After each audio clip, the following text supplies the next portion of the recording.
ಇವತ್ತು ಏನಾಗಿದೆ ಬೋರ್ಗಳ ಪರಿಸ್ಥಿತಿ? 500 ಅಡಿ 600 ಅಡಿಗೆ ಸಿಗುತ್ತಾ ನೀರು? ಎಲ್ಲ 800 1000 ಅಡಿ ಹೋಗ್ಬೇಕು. ಅದು ಎಷ್ಟು ದಿನ ಬರುತ್ತೆ ಆ ನೀರು ಗ್ಯಾರಂಟಿ ಇಲ್ಲ. ನೀರಿಗೆ ಗ್ಯಾರಂಟಿ ಇಲ್ಲ ಅಂದಮೇಲೆ ಬದುಕಿಗೆ ಏನ್ ಗ್ಯಾರಂಟಿ?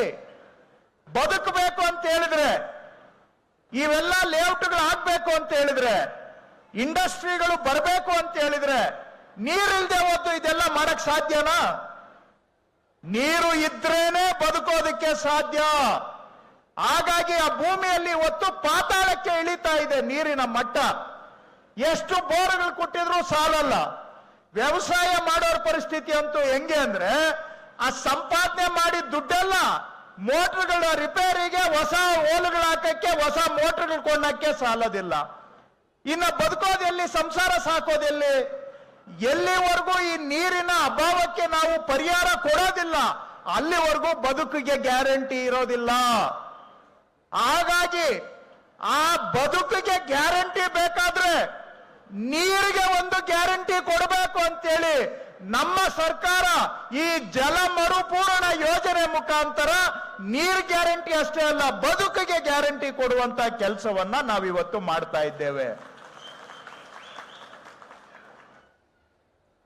ಇದು ನಾವು ಅಲ್ಲಿ ಫಸ್ಟ್ ಕೆಸಿ ವ್ಯಾಲಿ ಮಾಡಿದ್ವಿ, HN ವ್ಯಾಲಿ ಮಾಡಿದ್ವಿ, ಆನೇಕಲ್ ತಾಲೂಕಲ್ಲೂ ಆಗಿದೆ. ಮಾನ್ಯ DK ಶಿವಕುಮಾರ್ ಅವರು ಈ ಹಿಂದೆ ನೀರಾವರಿ ಸಚಿವರಿದ್ದಾಗ ಮಾಗಡಿ ರಾಮನಗರ ಆ ಭಾಗದಲ್ಲೂ ಕೂಡ ಈ ಕೆರೆಯಿಂದ ತಗೊಂಡೋಗಿ ಅಲ್ಲೂ ಕೂಡ ಕೆರೆ ನೀರು ತುಂಬಿಸೋ ಕೆಲಸ ಮಾಡಿದ್ದಾರೆ. ನಾವು ಆರಂಭದಲ್ಲಿ ಮಾಡಿದಾಗ ನಮ್ಮ ರೈತರು ಯಾವುದೋ ಒಂದು ನಮ್ಗೆ ನೀರು ಕೊಡಿ, ಇಲ್ಲ ಅಂದ್ರೆ ಬದುಕಕ್ಕಾಗಲ್ಲ ಅಂತ ಹೇಳಿದ್ರು. ಕೆಲವರು ರೈತರ ಹೆಸರು ಹೇಳ್ಕೊಂಡು ರಾಜಕೀಯ ಮಾಡೋರಿದ್ದಾರೆ. ಅವರೆಲ್ಲ ಏನೋ ಮೊಸರಲ್ಲಿ ಕಲ್ಲು ಹುಡ್ಕೋದೆ ಅವ್ರದ್ದು ಉದ್ಯೋಗ. ಇದ್ಯಾವುದೋ ಗಲೀಜ್ ನೀರು ತಂದು ನಮ್ಮ ಕೆರೆಗಳಿಗೆ ಬಿಡ್ತಾರೆ ಅಂತ ಮಾತಾಡೋದು. ಅಲ್ಲೂ ಎಲ್ಲ ಮಾತಾಡಿದ್ರು, ಕೋಲಾರಲ್ಲೂ ಮಾತಾಡಿದ್ರು, ಚಿಕ್ಕಬಳ್ಳಾಪುರದಲ್ಲಿ ದೊಡ್ಡ ಹೋರಾಟ ಮಾಡಿದ್ರು. ನನ್ನ ಕ್ಷೇತ್ರ ಬ್ಯಾಟ್ರಾಯನ್ಪುರದಲ್ಲಿ 2018 ಎಲೆಕ್ಷನ್ ಅಲ್ಲಿ ಅದೇ ನನ್ನ ವಿರುದ್ಧ ಒಂದು ದೊಡ್ಡ ಅಭಿಯಾನನೇ ಮಾಡಿದ್ರು. ರಾಜಕೀಯವಾಗಿ ಎಲ್ಲ ಗಲೀಜ್ ನೀರು ತಂದು ನಮ್ ಕೆರೆಗೆ ಬಿಡ್ತಾವ್ರೆ ಅಂತ. ಆ ನೀರು ಬಿಟ್ಟ ಮೇಲೆ ಯಾರಿಗೂ ಕಣ್ಣು ಕಾಣಿಸ್ತೀರಾ, ರಾತ್ರಿ ಪೈಪ್ಗಳಾಕಿ ಜಮೀನುಗಳಿಗೆ ನೀರು ಹರಿಸ್ಕೊಂಡವ್ರು ಯಾರಪ್ಪ ಅಂದ್ರೆ, ಯಾರು ವಿರೋಧ ಮಾಡ್ತಾ ಇದ್ದಾರೋ ಅವರೇ ಫಸ್ಟ್. ಅರ್ಥ ಆಯ್ತಾ ನಾನು ಹೇಳಿದ್ದು? ಯಾರ್ಯಾರು ವಿರೋಧ ಮಾಡಿದ್ರು ಅವರೇ ಕಳ್ತನ ಮಾಡಿ ನೀರು ಎತ್ಕೊಂಡೋಗಿ ಜಮೀನುಗಳಿಗೆ ಬಿಟ್ಕೊಂಡವ್ರೆ ಮಹಾನ್ ಭಾವರು. ಇಲ್ಲಿ ಬಂದು ರಾಜಕೀಯಕ್ಕೆ ವಿರೋಧ ಮಾಡೋದು. ಪಕ್ಕದಲ್ಲಿ ಯಲಹಂಕ ಕ್ಷೇತ್ರದ ಶಾಸಕರು ವಿಶ್ವನಾಥ್ ಅವರಿದ್ದಾರೆ. ಅವರು ಬಂದು ನಿಂತ್ಕೊಂಡು ಧೈರ್ಯವಾಗಿ, ಅಯ್ಯೋ ಸದ್ಯ ನಮ್ ಕೆರೆಗಳಿಗೆ ನೀರು ತುಂಬಿಸಿದ್ರೆ ಸಾಕು, ಬಿಡ್ರಿ ಕೆರೆಗೆ ನೀರು ಅಂತ ಹೇಳಿ ಬಿಡಿಸ್ತಂತವ್ರು ಯಲಹಂಕ ವಿಶ್ವನಾಥ್ ಅವರು. ಇವ್ರು ಕೆಲವ್ರಿಗೆ ರಾಜಕೀಯ ಮಾಡಬೇಕು, ಅವ್ರಿಗೆ ಬರೀ ರಾಜಕೀಯ ಒಂದೇ ಉದ್ಯೋಗ. ಬಿಜೆಪಿ ಅವರು ಕೆಲವರು ಸೇರ್ಕೊಂಡಿದ್ದಾರೆ ಅದರಲ್ಲಿ.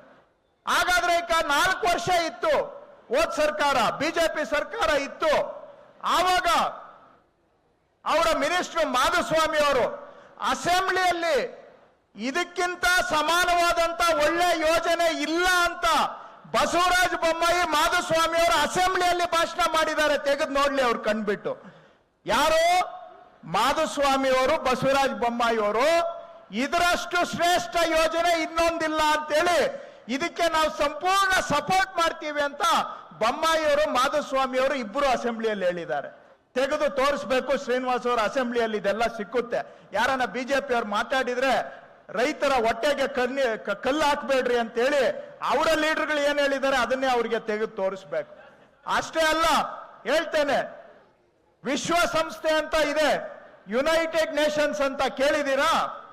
2 ವರ್ಷದ ಹಿಂದೆ ಆ ಯುನೈಟೆಡ್ ನೇಷನ್ಸ್ ನ ಅಧ್ಯಕ್ಷರು